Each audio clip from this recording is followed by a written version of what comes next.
Which number is greater, e to the power of pi or pi to the power of e? Can you solve this if there are no calculators allowed? Send this to your friends and see if they're up for the challenge. Now, in case you don't recall, e and pi are two famous math constants, where pi represents the ratio between the length of a circle and its diameter, and is approximately equal to 3.1415 and so on and so forth. While on the other hand, e represents Euler's number, which is approximately equal to 2.71 and is the base of the natural logarithm. But perhaps it's worth noting that both of these numbers are irrational, meaning that they have an infinite amount of non-repeating decimals. I'll make a dedicated video on the natural logarithm in the future, and its connection to Euler's number, and what makes it so natural.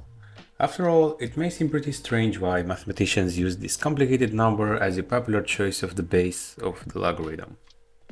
Now, let us begin comparing e to the pi and pi to the power of e. This will involve some calculus, as we will study the behavior of a certain function using its derivative. But before we get started, don't forget to leave a like on this video and make sure you're subscribed to the channel, as it keeps me motivated to post more videos like this. Let's begin by taking the natural logarithm out of both of these terms. Using the properties of the logarithm, it will result that it is enough to compare pi times the natural logarithm of e with e times the natural logarithm of pi.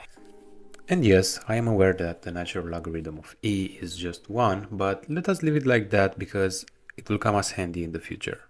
Note that dividing both terms by a positive number won't affect the inequality, so next we divide both terms with e and pi to get something like this. To re-evaluate what we just did, we've just shown that to compare e to the pi and pi to the power of e is the same thing as comparing log e over e and log pi over pi. And this could give us a hint to look at the behavior of the function f of x equals log x over x. By log x, I mean the natural logarithm of x, because I will use this expression more frequently and you should know. In other words, we want to see how the graph of f of x looks. More precisely, we want to look at its derivative and study how this function increases and decreases. So we start by applying the quotient rule in order to differentiate f. In case you don't recall what the quotient rule is, I'll perhaps place it somewhere on the screen. So first we have the derivative of the natural logarithm of x multiplied by x minus the natural logarithm of x multiplied with the derivative of x. And everything is over x squared. But the derivative of the natural logarithm is just 1 over x, I hope you remember that, and the derivative of x is simply 1. So rearranging the terms will give us something like this. Next, we can simplify 1 over x and x to just get 1. Then the final result for the derivative of f is 1 minus the logarithm of x over x squared. Now remember that if the derivative of a function is positive on some interval ab, then the function is increasing on that ab. While similarly, if a derivative takes a negative value on some interval, then f decreases on that exact interval.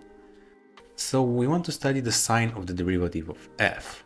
And since the denominator of this fraction is x squared, which is strictly positive, x being of course a real number, it suffices to look at the sign of 1 minus the logarithm of x. And notice that this is equal to 0 if and only if the logarithm of x is equal to 1. Meaning that x has to be equal to e.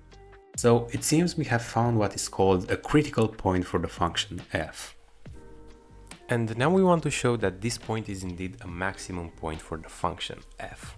And we notice that for x smaller than e, meaning that x belongs on the interval 0e, then the logarithm of x is smaller than 1, meaning that 1 minus the logarithm of x will be positive.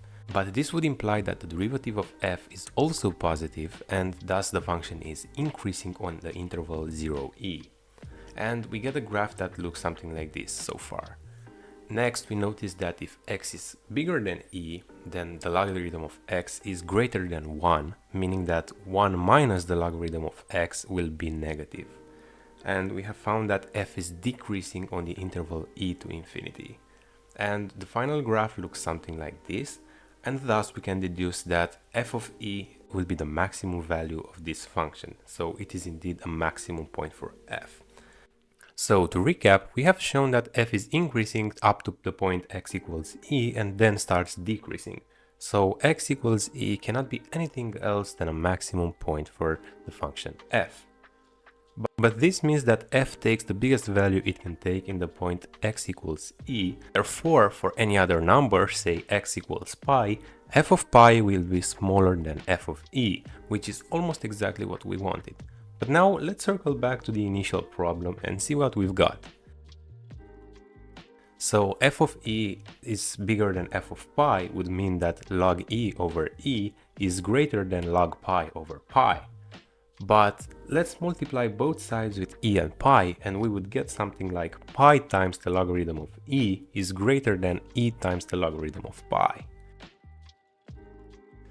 And using the properties of the natural logarithm, this means that logarithm of e to the pi is greater than the logarithm of pi to the e. And since the logarithm is a strictly increasing function, by removing the logarithm from this inequality will preserve the inequality sign, so we get that e to the pi is greater than pi to the e, which can be seen as the conclusion of this exercise.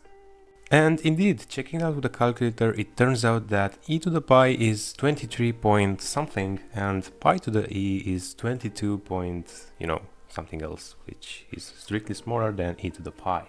So yes, this problem would have been really easy with the calculator, but this was not the point, and we just wanted to practice our calculus tools with this really interesting problem. And I'll leave a similar problem up to you on the screen. You just have to consider the same function and work in the same manner to compare root 2 to the power of root 3 and root 3 with the power of root 2. So thank you for watching this video, and please consider subscribing to this channel. If you enjoy more content like this, it will keep me motivated to post more in the future.